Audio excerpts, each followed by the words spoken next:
So hello friends, आज हम पढ़ने वाले हैं क्लास 9 सिविक्स का चैप्टर नंबर 2 जिसका नाम है कॉन्स्टिट्यूशनल रिजल्ट। तो दोस्तों, हमने पिछले चैप्टर में पढ़ा था कि कोई भी लीडर डेमोक्रेसी के अंदर अपनी मर्जी से गवर्नमेंट को रन नहीं करा सकता, बल्कि कुछ बेसिक रूल्स होते हैं जिन्हें गवर्नमेंट को और देश में रहने वाले सिटीजन्स को फॉलो करना होता है। तो वही रूल्स और रेगुलेशंस जो कंट्री को गवर्न करने में हेल्प करते हैं, वो मिलकर कॉन्स्टिट्यूशन बनाते हैं। तो इस चैप्टर में हम कॉन्स्टिट्यूशन को लेकर कई सारी चीजें दिखेंगी, जैसे कॉन्स्टिट्यूशन किस तरीके से बनता है, उसे कौन बनाता है और कैसे बनाता है, क्या उसके बन जाने के बाद उसे चेंज किया जा सकता है, और अगर हाँ तो कैसे। तो हमारे चैप्टर की शुरुआत होती है साउथ अफ्रीका से। तो पहले साउथ अफ्रीका जो थी उसमें 3 तरीके के लोग रहते थे, white, black and coloured. Coloured यानी वो लोग जो ना ही ज्यादा गोरे थे और ना ही ज्यादा काले। तो उस समय की प्रॉब्लम क्या थी कि जिस तरह इंडिया पर गोरे लोगों ने राज किया था, उसी तरह वहां भी वाइट्स जो थी, जो कम संख्या में थी, यानी माइनॉरिटी में जो लोग थे, वो नॉन वाइट्स जो कि वहां पर मेजोरिटी में थी, उन पर रूल करते थे। साउथ अफ्रीका में स्किन कलर के बेसिस पर काफी डिस्क्रिमिनेशन होता था, और ये डिस्क्रिमिनेशन कौन करवा रहा था? White government. सो इस डिस्क्रिमिनेशन के चलते वहां के नॉन वाइट्स को काफी ज्यादा दिक्कतों का सामना करना पड़ता था, जैसे कि नॉन वाइट्स को व्हाइट के एरिया में आने की परमिशन नहीं थी, और तो और पब्लिक फैसिलिटीज जैसे कि स्कूल्स, हॉस्पिटल्स, बस, cinema, public toilets, railways, park, seats blacks और व्हाइट्स दोनों के लिए अलग अलग होती थी। यहाँ तक तो ठीक था, पर जो फैसिलिटीज व्हाइट्स को मिलती थी वो लग्जरियस यानी अच्छी क्वालिटी की थी, और जो ब्लैक्स को मिलती थी वो पुअर क्वालिटी की थी। और ब्लैक्स को वोट डालने का भी अधिकार नहीं था। और इसी स्किन कलर के बेसिस पर जो डिस्क्रिमिनेशन था, उस सिस्टम को अपार्थाइड सिस्टम कहते हैं। अब जो कोई भी अपार्थाइड सिस्टम के खिलाफ था, उसे या तो जेल में डाल दिया गया था या फिर उसे मार लिया गया था। तो जो नेल्सन मंडेला थे, उन्हें भी 1964 के अंदर इसी अपार्थाइड सिस्टम को अपोज करने के लिए रॉबन आइलैंड की जेल में डाल दिया गया था। तो आपने अब तक देखा कि किस तरह नॉन व्हाइट्स को उन्हीं की कंट्री के अंदर व्हाइट्स के इन अत्याचारों को झेलना पड़ा। अब उन लोगों ने हार नहीं मानी और कंटिन्यूअसली प्रोटेस्ट किया, और इन सबको लीड कर रही थी एक पार्टी, अफ्रीकन नेशनल कांग्रेस। तो इन सभी ने काफी इयर्स तक प्रोटेस्ट किया। अब इसका रिजल्ट क्या आया? जो व्हाइट गवर्नमेंट थी, उसे ये अंदाजा लग गया कि अब non white out of control हो गए, इसीलिए उन्होंने डिस्क्रिमिनेशन को बढ़ावा देने वाले सभी लॉज को हटा दिया, और जिन पॉलिटिकल पार्टीज को बैन कर दिया गया था, उन्हें अनबैन कर दिया। अब जो नेल्सन मंडेला थे, वो पूरे 28 इयर्स के बाद जेल से बाहर आए, और फाइनली 26 अप्रैल 1994 को साउथ अफ्रीका अपार्थाइड सिस्टम से आजाद हो गया, और नेल्सन मंडेला वहां के पहले ब्लैक प्रेसिडेंट बने। अब जैसे ही नेल्सन मंडेला पहले प्रेसिडेंट बन गए, तो ब्लैक के पास सारी पावर आ गई। अब उनके पास 2 चॉइसेस थी, पहली व्हाइट से बदला लें, और दूसरी उन्हें माफ करके एक नई शुरुआत करें। उन्होंने व्हाइट्स को माफ किया और एक कॉन्स्टिट्यूशन बनाने का फैसला किया, जिससे सभी को, चाहे वो ब्लैक्स हो या व्हाइट, सभी को इक्वल राइट्स मिली। तो पूरे 2 सालों के डिस्कशन और डिबेट के बाद उनका कॉन्स्टिट्यूशन तैयार हुआ, जो सभी को इक्वल राइट्स देता है। तो आज जो साउथ अफ्रीका है, उसके पास अपना खुद का कॉन्स्टिट्यूशन है, जिसकी वजह से वहाँ के लोग आज खुशी खुशी रहते हैं। तो इस स्टोरी से आपको थोड़ा बहुत अंदाजा तो लग गया होगा कि कॉन्स्टिट्यूशन की हमें जरूरत आखिर क्यों होती है। पहली चीज तो यही है कि it generates a degree of trust and coordination that is necessary for diverse group. तो चाहे कोई भी कंट्री हो, वहाँ अलग अलग तरह के लोग रहते हैं, तो कॉन्स्टिट्यूशन उन लोगों के बीच भरोसा और सहयोग बनाकर उन्हें जोड़े रखता है। सेकेंड है, it specifies how the government will be formed and who will have the power to take which decision. मतलब कॉन्स्टिट्यूशन हमें बताता है कि जो गवर्नमेंट है वो कैसे बनेगी और किसके पास किस तरीके के डिसीजन लेने की पावर होगी। थर्ड है, it lays down the limits on the power of government and tells us what are the rights of citizen. मतलब कि जो कॉन्स्टिट्यूशन है वो गवर्नमेंट की पावर पर लिमिट लगाता है, और हम सिटीजन्स को बताता है कि हमारे अधिकार क्या है। फोर्थ है कि it expresses the aspirations of the people about creating a good society. मतलब जो कॉन्स्टिट्यूशन है वो हमारी सोच को एक्सप्रेस करता है, और कॉन्स्टिट्यूशन हमें ये भी बताता है कि हम किस तरह की सोसाइटी में रहना चाहते हैं। Making of Indian constitution.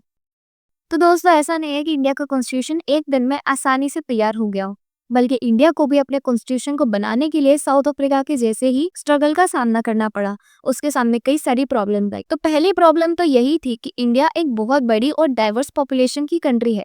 मतलब यहाँ अलग अलग तरीके के लोग इसमें रहते हैं, जिनकी अलग अलग सोच है। तो इन सभी लोगों को ध्यान में रखकर एक ऐसा कॉन्स्टिट्यूशन बनाना जिससे सब सहमत हो, ये काफी मुश्किल काम था। दूसरी प्रॉब्लम ये थी कि जब हमारा कॉन्स्टिट्यूशन बन रहा था, तब इंडिया और पाकिस्तान का पार्टीशन हो रहा था। तो ये लोगों के लिए काफी ट्रॉमेटाइज कर देने वाला एक्सपीरियंस था। तीसरी प्रॉब्लम ये थी कि जो प्रिंसली स्टेट थे उन पर ही छोड़ दिया गया था कि वो पार्टीशन के बाद इंडिया में शामिल होना चाहते हैं, पाकिस्तान में शामिल होना चाहते हैं या फिर इंडिपेंडेंट रहना चाहते हैं। अब इंडिया का कॉन्स्टिट्यूशन कैसे बना? इंडिया के सामने बड़े चैलेंजेस थे, फिर भी हमें एक ऐसा कॉन्स्टिट्यूशन बनाया जो कि हम सबको आज भी जोड़ता है। तो चलो सिंपल स्टेप्स में समझते हैं कि इंडिया का कॉन्स्टिट्यूशन कैसे बना। सबसे पहला, 1928 में मोतीलाल नेहरू और 8 कांग्रेस लीडर ने एक ड्राफ्ट कॉन्स्टिट्यूशन बनाया। अब ड्राफ्ट क्या होता है? ड्राफ्ट एक लीगल डॉक्यूमेंट का रफ आउटलाइन होता है। उस समय कुछ लोगों को ब्रिटिश रूल के अंदर वोटिंग राइट थे, तो इससे हमें काफी ज्यादा हेल्प मिली कि ब्रिटिश गवर्नमेंट कैसे काम करती है। सबसे पहले एक टीम चाहिए थी जो कॉन्स्टिट्यूशन लेके, इसके लिए कॉन्स्टिट्यूंट असेंबली बनाई गई। ये 1946 में बनी थी और इसमें 389 मेंबर्स थे। बाद में जब पार्टीशन हुआ तो इसीलिए इसमें 299 मेंबर्स हो गए। ये लोग अलग अलग रिलीजन, रीजन और कास्ट से थे ताकि हर किसी की बात सुनी जाए। The makers of Indian constitution, पहले इसका टॉपिक आता है महात्मा गांधी का विजन।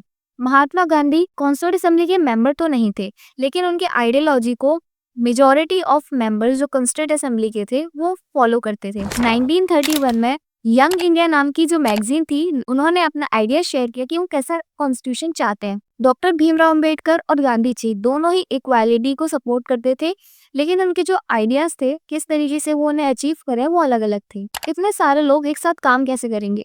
तो एक छोटी सी टीम बनाई गई जिसे ड्राफ्टिंग कमेटी कहा गया।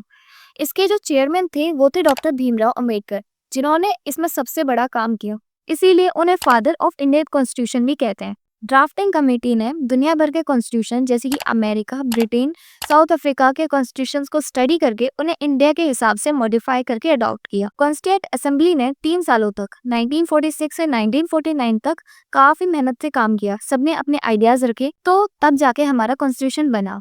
जब कॉन्स्टिट्यूशन बनने वाला था तब जवाहरलाल नेहरू ने अपनी एक फेमस स्पीच दी थी, ट्रिस्ट विद डेस्टिनी।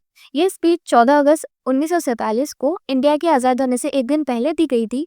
उसमें उन्होंने बताया था कि इंडिया अपनी डेस्टिनी से वादा करता है एक ऐसा देश बनने का जहां सबको बराबरी और आज़ादी मिले। ये स्पीच सबको इंस्पायर करती है।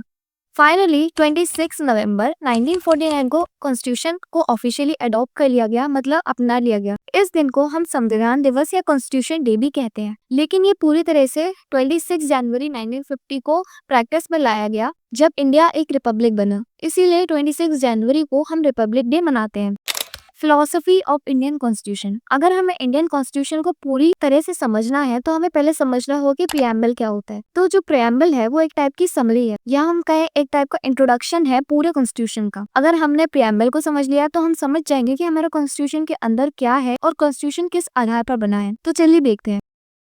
फर्स्ट है we the people of India. इसका मतलब होता है कि जो हमारा कॉन्स्टिट्यूशन है वो हमने खुद अपने रिप्रेजेंटेटिव के थ्रू बनाया है, ये हमें किसी कंट्री ने या किसी राजा ने नहीं दिया है। सेकंड है सोवरेन। इसका मतलब होता है कि जो हमारा इंडिया है वो खुद से डिसीजन ले सकता है, चाहे वो इंटरनल मैटर हो या एक्सटर्नल मैटर हो। थर्ड है सोशलिस्ट। सोशलिस्ट का मतलब होता है कि जो हमारी वेल्थ है वो सारी सोसाइटी मिलकर जनरेट करती है, तो इसका डिस्ट्रीब्यूशन भी इक्वल होना चाहिए। गवर्नमेंट ओनरशिप को रेगुलेट करेगी लैंड की, जिससे कि सोशल और इकोनॉमिकल इनइक्वालिटी है वो लोगों के बीच में कम हो। फोर्थ है सेक्युलर। सेक्युलर का मतलब होता है कि जो हमारी कंट्री इंडिया है उसका कोई भी ऑफिशियल रिलीजन नहीं है और इंडिया के अंदर कोई भी किसी भी धर्म को फॉलो कर सकता है, हमारे लिए सब रिलीजन सेम है। फिफ्थ है डेमोक्रेटिक। इसका मतलब होता है कि इंडिया के अंदर हर सिटीजन के पास इक्वल पॉलिटिकल राइट्स हैं और हम भी अपना रूलर्स चुन सकते हैं। तो जो सिटीजन्स हैं उनके पास बेसिक राइट्स होते हैं जो उनके गवर्नमेंट को मानने ही पड़ते हैं। सिक्स्थ है रिपब्लिक। रिपब्लिक का मतलब होता है जो हमारी कंट्री का लीडर है वो इलेक्टेड होगा, जिसे हम इलेक्शन के थ्रू चुनेंगे। सेवेंथ होता है जस्टिस। जस्टिस का मतलब होता है कि हम सिटीजन्स के बीच में भेदभाव नहीं कर सकते। एट्थ है लिबर्टी। तो इसका मतलब होता है कि हमें पूरी आजादी है अपने थॉट्स, अपने एक्सप्रेशन को अच्छी तरीके से एक्सप्रेस करने की। नाइन्थ है इक्वालिटी। इसका सिंपल सा मतलब होता है कि सबको इक्वल अपॉर्चुनिटी मिलनी चाहिए। 10th है फ्रेटर्निटी। तो फ्रेटर्निटी का मतलब होता है कि आपस में भाईचारे के साथ रहना चाहिए और एक दूसरे को रिस्पेक्ट देनी चाहिए। तो ये जो प्रीएम्बल था वो हमें बताता है कि कॉन्स्टिट्यूशन के अंदर इन सभी बातों पर ध्यान दिया गया है। इंस्टीट्यूशनल डिजाइन, तो हमारा जो कॉन्स्टिट्यूशन है वो केवल वैल्यूज और फिलॉसफी के बारे में नहीं बताता, वो हमें ये भी बताता है कि इंस्टीट्यूशन को कैसे अरेंज किया गया है, लेजिस्लेटिव, एग्जीक्यूटिव और जुडिशियरी। और जो हमारा कॉन्स्टिट्यूशन है इसके अंदर हम बदलाव भी कर सकते हैं, जिसे हम कॉन्स्टिट्यूशनल अमेंडमेंट कहते हैं। और ये कब किए जा सकते हैं? जब हमें लगता है कि जो हमारी एस्पिरेशंस है उसके हिसाब से कॉन्स्टिट्यूशन सही नहीं है या फिर लोगों को परेशानी हो रही है, तब हम कॉन्स्टिट्यूशन में अमेंडमेंट कर सकते हैं। तो आई होप आपको ये चैप्टर समझ में आया होगा, और अगर आपको ये वीडियो पसंद आई तो इस वीडियो को लाइक करो और चैनल को सब्सक्राइब करो ऐसी क्लास 9 के वीडियोस के लिए। So thanks for watching.